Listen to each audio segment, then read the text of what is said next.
Okay, so we're going to run through the hack squat. Hack squat is a movement which is very similar to a normal squat, but we're going to be prioritising the quads. All right. So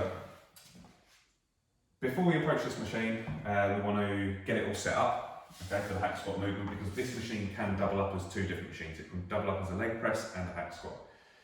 If we was using it as a leg press, we'd have this part up, and there'll be a separate video on that.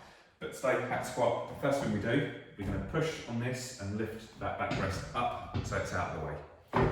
It's not very strong, so I wouldn't lean on it, but we just want it out of the way. That's perfect. We've got the foot plate accessible. All right. To load this machine, we've got a couple of pegs back here, and all we do is we take the plates off of the weight tree there, we load them on here, and you're good to go. We're not going to put any on there today because it's already got 500 kilos, which is going to be a light set for Vicky. So, Vicky's going to jump into the machine. All right. She's got her feet on the plate. Okay. She's wearing trainers as well. As a little side note, I wouldn't go on this barefoot with socks and like without shoes, because you want that friction that's caused between the sole of your shoe and the metal plate. Okay, if you didn't have that, your feet could slide up and you could hurt yourself. So she's got her shoes on the plate, she's got her hips against that pad, and she's got her shoulders against these pads here. There's two handles here which she's taken hold of, and holding onto these handles is going to encourage a good spine position. All right. If she didn't have hold of those handles and she had her shoulders slightly forwards, that wouldn't be a good position to load the spine in.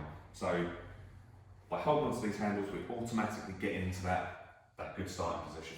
So first thing, we're going to slightly push up, just about an inch, just pushing this carriage up.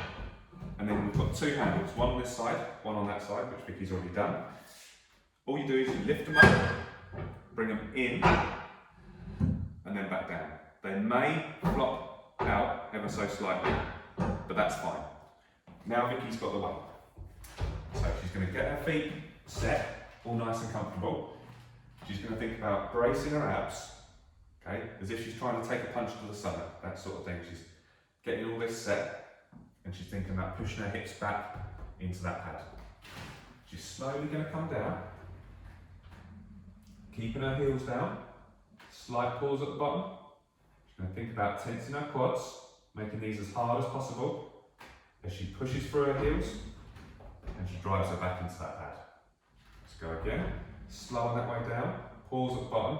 If the heels start to lift at this point, I'd suggest bringing your feet slightly further up the plate, because that's going to help to account for any limitations in ankle mobility. So, driving through the heels, pushing the hips back. We'll go for one more.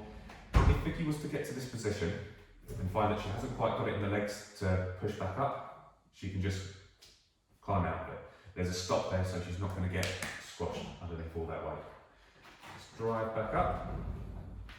Now, once she's all done, she's all finished her set now, she's going to do the opposite of what she did at the start. We're going to lift these up and out, and then she can come down and then exit the machine.